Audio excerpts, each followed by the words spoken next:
Hey guys, welcome back to The Readers. I hope you are having an amazing day. Let's get right into the stories. The first one is pro-revenge story. So this happened at my previous apartment complex in early 2025. My partner Lucas and I were renting a ground floor unit at Cedar Grove Apartments. While not exactly luxury living, our unit opened onto a beautiful courtyard with hammocks, walking paths, and a cozy outdoor fireplace area with plenty of seating. It was perfect for dog walking and kids playing, which we did regularly. We have a young Cane Corso named Luna. We got her when we'd been living there about 10 weeks, and she was just 8 weeks old at the time. She's incredibly well trained. When we'd let her out to do her business, she'd return immediately, even with distractions around. Our lease required us to supervise pets outside, so we always watched from the patio. We'd immediately clean up after her, as required by our pet agreement. We kept a small step trash can on our patio specifically for poop bags. The complex's only outdoor bins were inconveniently located on the far side of the building. We had poop bags hanging on our patio door handle for easy access. Then Miss Thompson and her son moved in 2 units down. We first met them while they were moving in. Lucas held the door as she struggled with groceries. She had that typical entitled look about her, and her son Jake, around 11, never looked up from his phone. They had this tiny black and white mixed breed dog. Cute, but clearly untrained.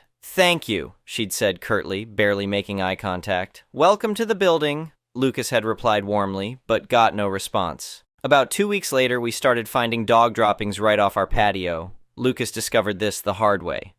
"What the... seriously?" he'd exclaimed one morning, checking his shoe in disgust. These weren't from Luna. We always cleaned up after her, and these were clearly from a much smaller dog. We'd lived there about 8 months with no issues before this started. I wrote a friendly note. "Hi neighbor, we've noticed some uncollected dog waste near our patio. The pet agreement requires immediate cleanup after our pets. I'm sure it was just overlooked. Thanks for understanding." Zoe, from unit 112 inches, I slipped it under her door and returned to my unit. Hours later, aggressive knocking startled me. "How dare you accuse me and my dog?" Miss Thompson was red-faced at my door. "You have no proof it was us!" "I'm sorry, I didn't mean to offend," I started. "Never bother me with this nonsense again." She stormed off before I could finish. 3 days later, I was enjoying my morning coffee on the patio with a novel when their dog trotted over. "Hi there, cutie," I said as it approached. The dog immediately squatted and did its business right by my patio, then scampered back to their unit. I watched Jake crack open the door just enough to let the dog in. "Hey, Jake!" I called out. "Your dog just pooped here!" The door slammed shut. Frustrated, I grabbed one of our bags, cleaned up the mess, and wrote another note. "Your dog was just out alone, violation of pet agreement, and left waste that wasn't cleaned up. Jake saw this happen. Please ensure someone supervises your dog and cleans up after it. Zoe." I left the note and filled bag on their patio. Within minutes, Miss Thompson appeared at my patio. "How dare you harass my son?" she shouted, waving my note. "He's just a child." "A child old enough to handle basic pet care," I replied calmly. "The complex rules apply to everyone. There aren't even any bags or trash cans on this side. You expect him to walk all the way around? You could set up a station like ours," I suggested, gesturing to our setup. She glared at our poop bags and trash can, then stormed off without another word. I started monitoring the situation more closely. 2 days later, I caught their dog in the act again. This time I recorded everything on my phone, the unsupervised dog, the act itself, and the waste still there. An hour later, I emailed everything to management. "This is ridiculous!" Miss Thompson appeared at my door again. "They fined us $150 because of your little surveillance operation." "I tried addressing this privately twice," I replied. "You chose not to cooperate." "I'm a single working mother. My mom watches Jake during the day. She shouldn't have to deal with dog duty, too." "I understand being a single parent," I said. "I raised my own son alone for years, but pet care is part of pet ownership." She huffed and left, but the problem seemed resolved, until we noticed our poop bags disappearing and our trash can filling up faster than usual. We decided to investigate. After setting up a security camera discreetly on our patio, it didn't take long to catch the culprit. That evening, our footage showed Jake sneaking onto our patio, taking our bags, and using our trash can. "Unbelievable," Lucas said, reviewing the footage. "They're really stealing our supplies now." I moved our poop bags to the inside door handle, still visible through the glass, but secure behind our locked door. The next morning, aggressive knocking on our patio door startled me. Jake stood there, looking annoyed. "I need a poop bag," he demanded through the glass. Sorry, these are for our dog only, I replied. The complex has free bags by the main trash area. My mom said I could use yours. He slapped the glass. Give me a bag. That's not happening, I said firmly. Please stop hitting our door. I'm telling my mom, he shouted, stomping away. Sure enough, Miss Thompson appeared minutes later. Give my son a bag right now, she demanded, hands on hips. No, I said through the door. Please leave our patio. You're making me uncomfortable. Listen here, you little brat, she snarled. You told me I could use your supplies. Actually, I suggested you get your own. These aren't community property. You're being ridiculous. Just give us a bag. There are free bags provided by the complex, I reminded her. Or use a grocery bag. But please leave my patio before I call the police. She might have continued, but Lucas's truck pulled up just then. Seeing him approach, she grabbed Jake's arm and hurried away, leaving fresh dog waste behind, of course. I documented everything. The poop, the security footage of their theft, and their harassment that morning. I composed a detailed email to management, including clips of Miss Thompson and Jake's aggressive behavior. I feel unsafe in my own home, I wrote. They're stealing my property and becoming increasingly confrontational. Then I did something petty but satisfying. I collected their dog's waste from my trash can, easily identifiable by size, and deposited it right outside their patio door. The complex manager responded Monday morning. We'll handle this situation immediately. By Friday, a moving truck appeared outside their unit. Later, I learned from neighbors that we weren't their only victims. They'd managed to antagonize half the building in just 3 months. Good riddance, our neighbor Maria told me. They tried the same poop bag theft with us last month. Sometimes I wonder if I should feel guilty about contributing to their eviction, but I don't. Actions have consequences, and they'd had multiple chances to correct their behavior. I never heard about the surprise I left on their patio, but I hope they stepped in it. Sometimes karma comes in small packages, or in this case, small piles. The next one is an entitled people story. I've been living on my family's property for the last 15 years. It's about 5 acres of land that sits right on the edge of what used to be a quiet rural area. My grandfather bought this land back in the 70s, built a modest house, and passed it down to my dad, who eventually passed it to me after he retired and moved to Florida. I love this place. It's got a small pond in the back, plenty of trees, and enough space that I don't have to worry about neighbors complaining about my weekend projects. Or at least that was the case until about 3 years ago, when a developer bought the large tract of farmland that bordered my property to the east. Before I knew it, they had cleared the land and started building what they called luxury country homes. Basically, McMansions crammed onto half-acre lots. I wasn't thrilled about it, but there wasn't much I could do. I figured as long as they stayed on their side of the property line, we wouldn't have any issues. For the first year after they finished building, things were fine. New families moved in, and while the neighborhood was definitely more crowded than I was used to, everyone seemed pleasant enough. Then they formed an HOA. I didn't pay much attention to it at first. Their HOA wasn't my problem. My property predated their development by decades, and I had no intention of joining. But about 6 months after they formed, I got my first letter. It was printed on fancy letterhead, Meadowbrook Estates Homeowners Association. The letter informed me that my unsightly storage shed was violating their bylaws and needed to be removed within 30 days, or I'd face fines. I actually laughed when I read it. The shed they were talking about was my workshop, a building that had been on the property longer than most of those HOA board members had been alive. I tossed the letter in the trash and went about my business. A week later, I got another letter, this one with final notice stamped across the top in red. I ignored that one too. Then, one Saturday morning, while I was out in my workshop working on restoring an old motorcycle, I heard someone knocking on the door. When I opened it, I found a woman in her 40s standing there with her arms crossed, looking like she'd just smelled something awful. "Are you the owner of this property?" she demanded. "I am," I replied, wiping my hands on a rag. "Can I help you with something?" "I'm the president of the Meadowbrook Estates HOA," she said, as if that was supposed to mean something to me. "We've sent you multiple notices about your code violations and you've failed to respond," I sighed. "Look, I'm not part of your HOA. My property isn't in your development, so whatever rules you've got don't apply to me." Her face flushed. "That's not correct. All properties in this area are subject to our covenants. Your structure here is bringing down property values for the entire neighborhood." "Again, I'm not in your neighborhood," I explained, trying to stay calm. "My family has owned this land since the 1970s. Your development just showed up 3 years ago. I'm not part of your HOA, never signed anything, and don't intend to. That's not how it works, she insisted. The developer incorporated all adjacent properties into the master plan. You need to comply with our standards. At this point, I was getting annoyed. That's absolutely not how it works. You can't just claim someone else's property as part of your HOA now. I've got work to do, so unless you have something else to discuss... This isn't over, she said, turning on her heel. You'll be hearing from our attorney. I went back to my motorcycle, thinking that would be the end of it. What legitimate attorney would take a case that ridiculous? The next week, I got a certified letter from a law firm. It was full of legal jargon, but basically claimed that when the development was built, some agreement had been made that incorporated all surrounding properties into their aesthetic jurisdiction. It demanded that I bring my property into compliance with their standards or face legal consequences. I took the letter to my own attorney, who practically snorted when he read it. This is complete nonsense, he said. They can't force you into an HOA that was created after you already owned the property. I'll write them a response. His letter was professional but clear. My property was not part of their HOA, had never been part of their HOA, and would never be part of their HOA. He cited several legal precedents and warned them about pursuing frivolous legal action. I thought that would be the end of it. I was wrong.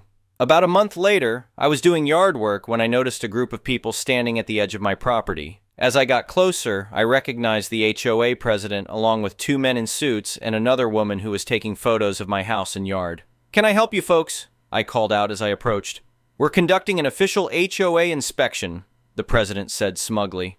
"Since you've refused to comply with our notices, we're documenting all violations for the record." I couldn't believe the audacity. "You're trespassing on private property," I said firmly. "Please leave immediately." "This is an official HOA function," one of the men in suits said. "We have every right to be here." "No, you absolutely do not," I replied, my patience wearing thin. "I'm not in your HOA. My attorney has already explained this to you. You are trespassing, and I'm asking you to leave." They looked at each other. Then the HOA president stepped forward. "We're not leaving until we complete our inspection. If you continue to obstruct an official HOA function, we'll be forced to take additional measures." At this point, I was done being nice. "You have exactly 30 seconds to get off my property before I call the police and report you for trespassing." To my surprise, the HOA president pulled out her phone. "Go ahead and call them. In fact, I'll do it for you." And then, I kid you not, she called 911 right in front of me. "Yes, I need police assistance," she said into the phone. "I'm an HOA president conducting an official inspection and the homeowner is threatening me." I couldn't believe what I was hearing. I walked away to call my attorney and let him know what was happening, then waited for the police to arrive. 2 patrol cars pulled up about 10 minutes later. By this time, the HOA group had moved onto my driveway and were continuing to take photos. The first officer approached me while his partner went to speak with the HOA group. I explained the situation, that these people were from a neighboring HOA that I wasn't part of, that they were trespassing on my property, and that my attorney had already sent them a cease and desist letter.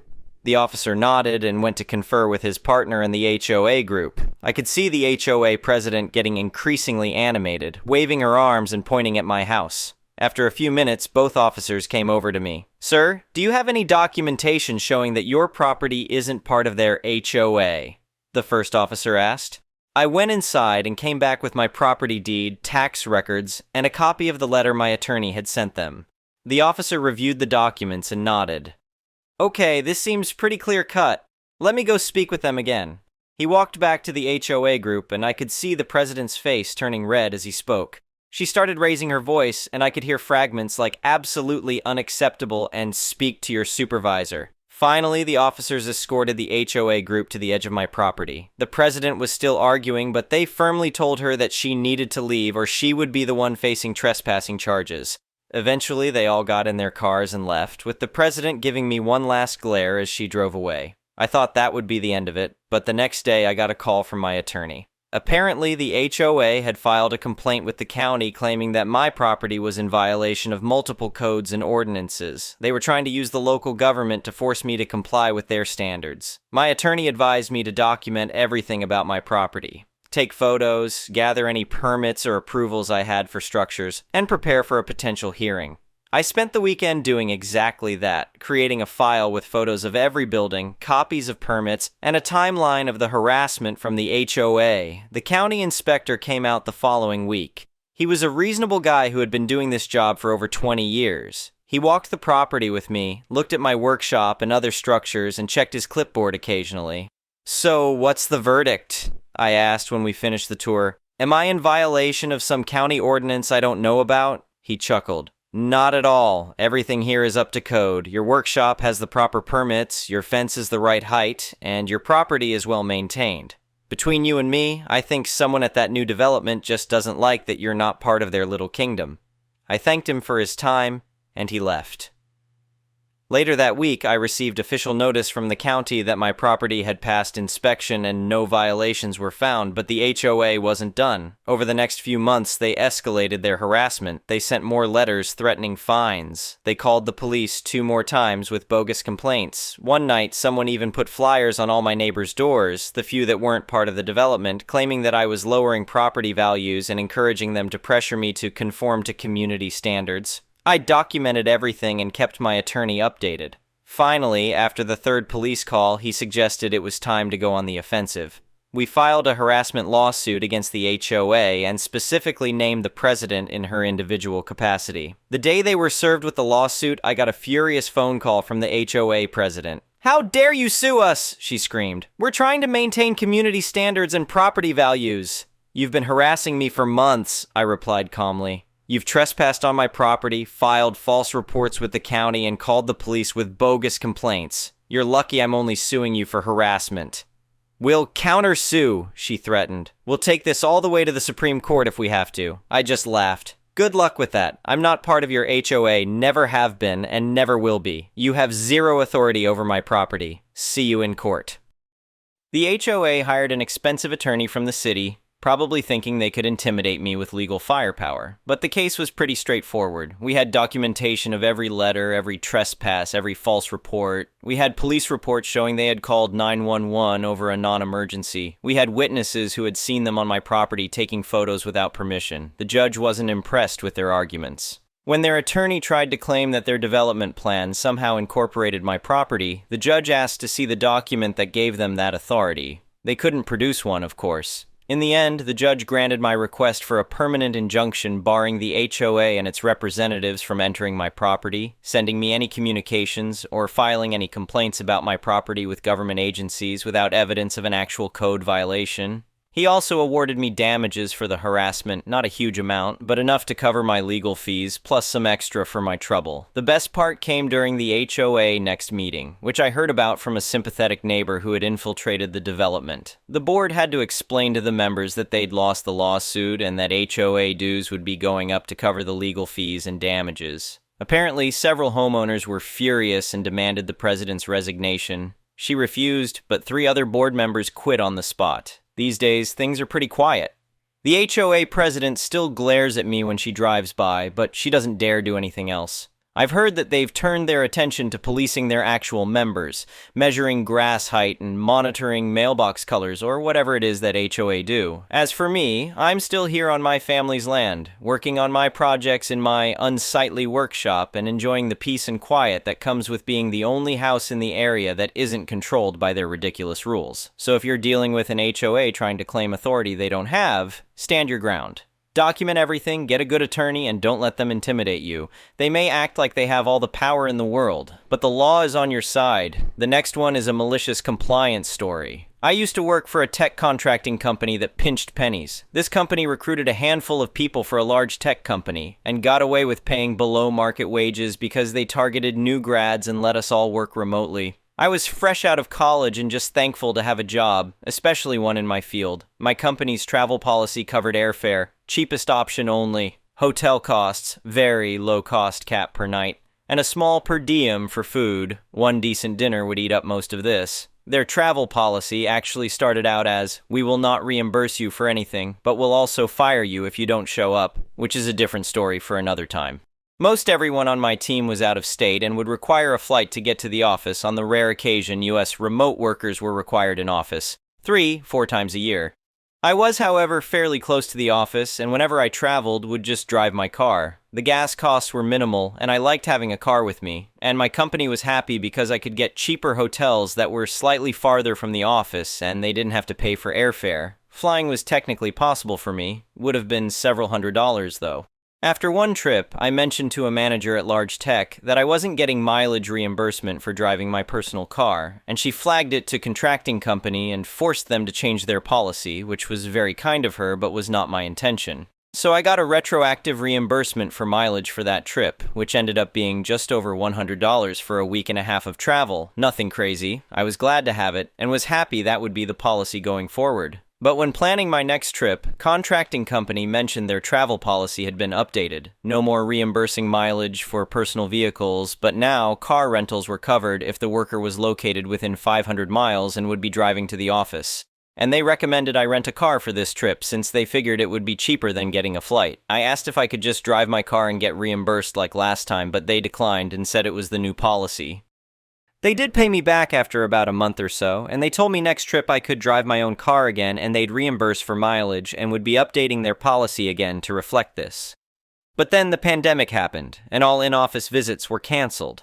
I now am lucky enough to work at a different company that has a very generous travel policy, and treats its employees very well overall, which I appreciate more fully than some of my current co-workers, I think. The next one is an entitled people story. A few winters ago, my neighbors moved rather suddenly before they sold their house. This left their house empty, and they worried about it looking empty, so they asked if I could go over once in a while and turn on lights, maybe shovel the walk if we got snow, make the house look lived in. I had no problem doing this as they had been great neighbors, and I was sad to see them go. That same winter, I had a toddler, a baby, and I was pretty decently pregnant, around 7 months along. My husband also worked a lot out of town, so about 2 weeks out of the month I was on my own with my brood. So my ex-neighbor must have let their realtor know that I was helping by turning lights on and off and shoveling the front walk if it needed it. Realtor shows up, I will call her Ronnie, and introduces herself and thanks me for my help. Great. She must have also gotten my number from ex-neighbor because soon she started texting me requests. This ranged from dusting the house, turning on certain lights, etc. ahead of showings. I went over the first time she asked and Swiffered the A-bit and turned on the requested lights. She texted me later how she was disappointed at how dusty the house was. I ignored that text as I didn't give a hot damn what she thought. Then the requests became an everyday thing.